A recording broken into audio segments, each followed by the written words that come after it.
What is up, Northwoods Cardboard Gang? Today we are going to be talking about some Pokemon investing, and we are actually going to be going on a field trip. That's right, we are heading out of the studio.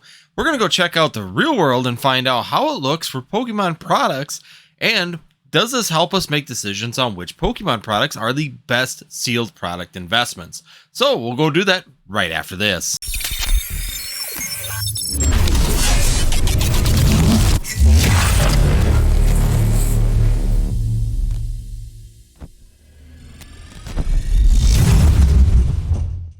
Alright guys, I am Andy with Northwoods TCG, and today we are going on a walkabout out of the studio. That's right, we're going to go out into the real world, and we're going to check out a local Walmart to see what kind of products there are available on the shelf, and does this give you a good indication of whether or not these are good Pokemon investments for your sealed product, or are these products that you should just leave behind because they aren't going to perform as well due to the consumer demand on these particular items. So once again, guys, if you're new here, be sure you hit that subscribe, be sure you hit that notify, and last but not least, the most helpful thing you can do is hit that like button. That's right, that like button is a great friend for all content creators, not just myself, but anybody you watch. Be sure you hit that before you move on to the next video. And with that being said, we're going to go ahead and kick out of the studio and go check out this Walmart. All right, so here we are, we're at a Walmart, and this is going to be what I'm going to call the tale of two Walmarts. So I'm going to show you this Walmart, which is a small town Walmart. About the same size, they're both equivalent size. They're about a little bit difference in directions. Biggest thing is that I want to point out is that this one is more of a hometown non-touristy area, while the other one is in a very touristy area, and that's going to be the difference between the two of these. Now, I just want to show you the amount of product that's available at the hometown one versus the tourist one. So the first thing I'm going to show you is going to be this. Yeah, they still have the Crown Zenith tins in a lot of them, and this has been here probably about a month and a half, I want to say, probably at least 6 weeks, because I've been picking off of here randomly when Jacob and I want to open something. And if we come in the aisle, we still have the squishies are still here. We've got the tins, we've got all kinds of different tins and Polion tins. The problem is I don't know which ones these are. We've got ETBs on the shelf still. You come down below, we still have the Shining Fates boxes. You come through, we've got the Hisuian Zoroark gift boxes. Once again, there's the pack selection you're looking at there. You got some Chilling Reign, some Evolving Skies, some Lost Origins. Definitely that Evolving Skies and stuff are a really good thing. We're gonna look at the packs, and this is 4 layers deep. Then they have these, lots of different stuff. So point is, I'm trying to find out, and this is this. Oh yeah.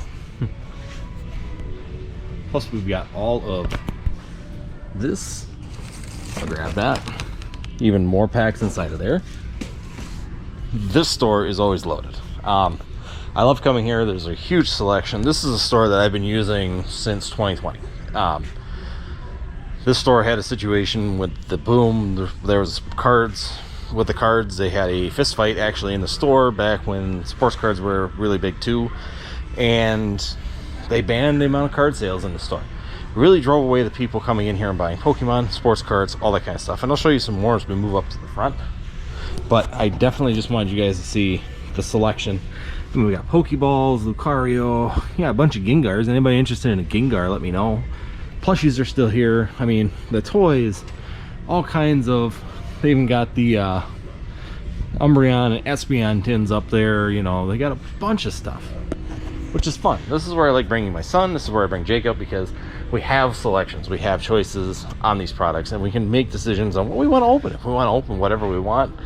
Once again, got these mystery packs that nobody really wants, but during the boom, you're taking them just to have fun. You know, you got your battle boxes, all the stuff. So once again, it's one of these stores I'm really looking for. I was looking through these, just trying to see if I could find any of those, the newest set, the Palette Evolved, but no such luck. But I will take you up to the front, as that's actually where I'm going to buy packs, is from the front, not so much back here. And there's a reason why, and I'll show you when I get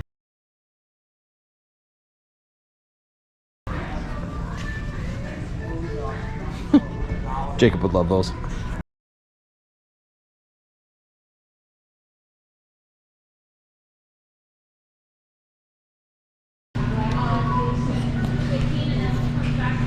yeah, there's still quite a selection here too. Look at that, Crown Zenith ETBs, all kinds of singles packs.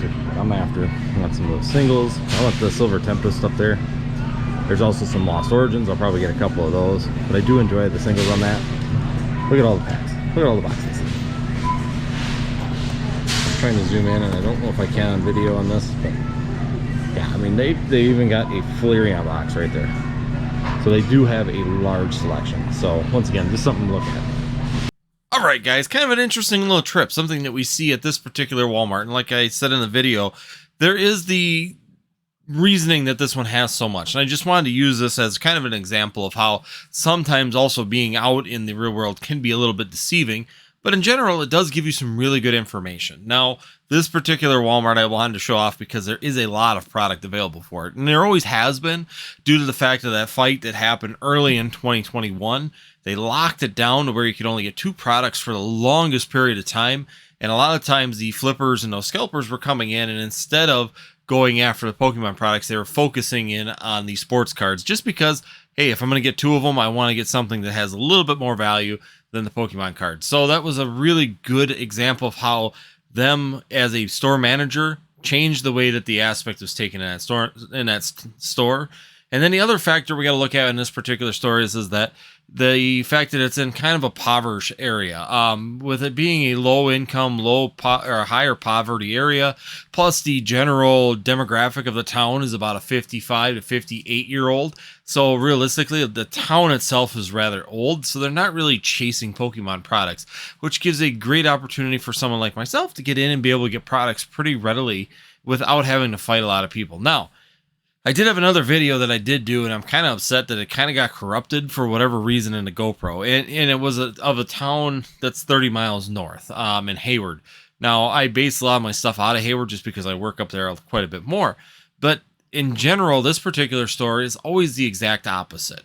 The one products that I did see, you saw them here on the shelf down in the bottom left-hand corner when I go behind the cash register, are those EX boxes. That Mimikyu EX box is a perfect example. It's been out there for quite a long time, and overall, we have not seen sales on that. So when I'm looking at that particular product, and I'm looking at sealed Pokemon investments, is this an investment that I want to make? Do I want to be buying a product that isn't moving off the shelf? And that was the point of this whole video, is to sit here and look at what's available on the shelf and how well is that particular product moving.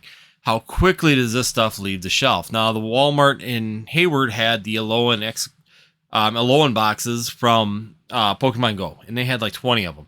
They were marked down to $14.88, and they still weren't selling. So they've been sitting there for like almost 3 weeks now with no movement on those particular products. Once again, the Pokemon Go balls are another example. They're $10 normally, and then they were marked down to, I think it was $8.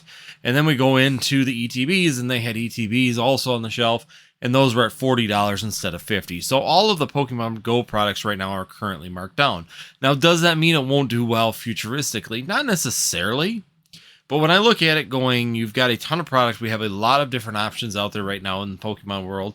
And when you're looking at your Pokemon investments and sealed product, you need to be very, very specific on which particular products you purchase. Because yes, if we go through another boom, some circumstances happen, a lot of more people come into the market, yes, it could accelerate and everything could do well again. Or we could get to a point where certain items will perform a lot better than other ones. And that's the ones that we want to be really keying on. Now, going to your local Walmarts, especially ones that are continually flushing product, are a good opportunity to go in there and say, yes, these products sell really well. These ones are gone before I get here. A day later, they're completely gone off the shelf. But yet these particular products, such as those EX boxes, are sitting here for a long period of time. And they're just not moving. And they're sitting there in Hayward. They're sitting there in Ladysmith. They just don't move, right? So it's kind of one of them situations where it gives you a really good key for your Pokemon Seal investment that, hey, I should maybe be buying this because if I can get it, it's really good price.